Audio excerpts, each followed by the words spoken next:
د مدینه لارې کوڅې خوږې خوږې دي نن مې د جانان په کلي شپې دي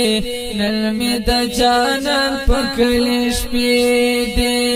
او د مدینه لارې کوڅې خوږې خوږې دي نن مې د جانان په کلي شپې دي نن مې د جانان په کلي شپې دي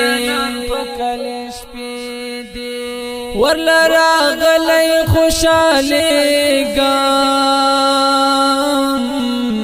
د خپل جانان نزارېږم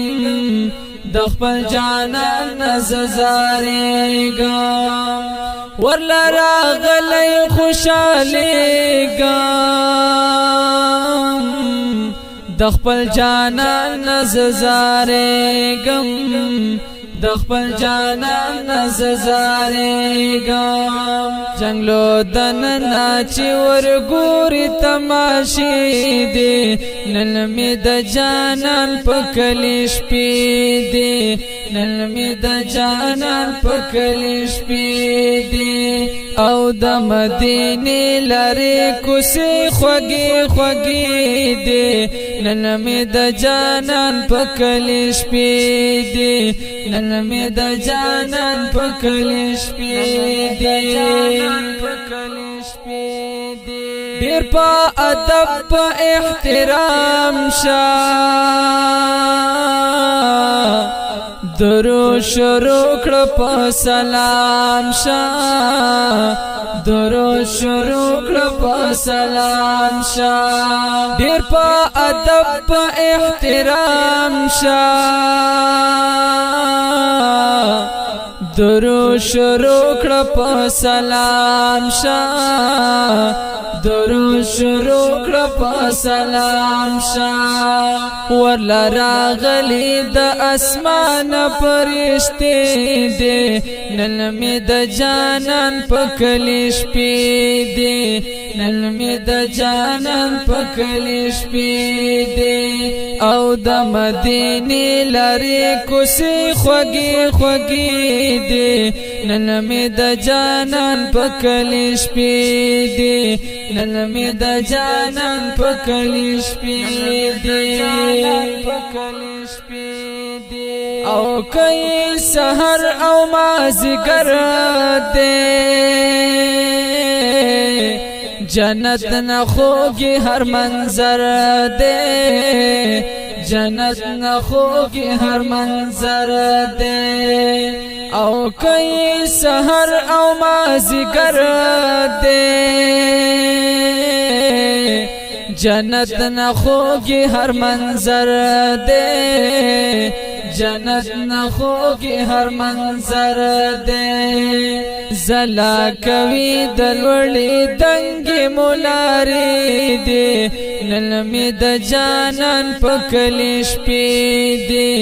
نن مې د جانان په کلي شپې دي او د مدینه لارې کوڅې خوږې خوږې دي نن مې د جانان په کلي شپې دي نن مې د جانان په کلي شپې دي او ورلا راځي ډېر عاشقانا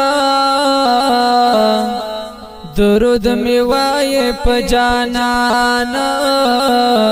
درود می وای په جانانا او ورلا راځي ډېر عاشقانا درود می وای په جانانا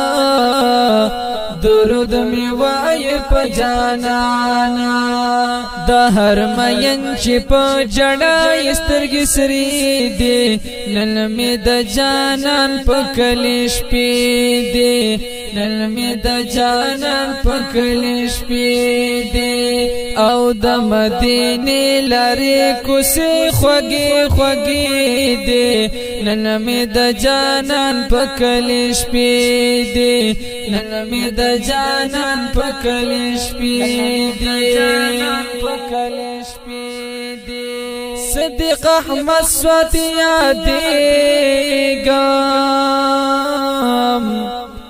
سواد اسلام پور کې پاتې کېږم سواد اسلام پور کې پاتې کېږم صدیق احمد سواد یادېږم سواد اسلام پور کې پاتې کېږم سواد اسلام پور کې پاتې کېږم بیا باور زما ما خو کړې ارادې دي نن مې د جانان په کلي شپې دي نن مې د جانان په کلي شپې دي او د مدینې لارې کوڅې خوږې خوږې دي نن مې د جانان په کلي شپې دي نن مې د جانان په کلي شپې دي نن مې د جانان په کلي شپې دي دا ښکلی او رنګین نعتیه کلام په اواز وړاندې کېږي د جناب مرسلین محمودي او کلام دی د صدیق احمد سواتي والسلام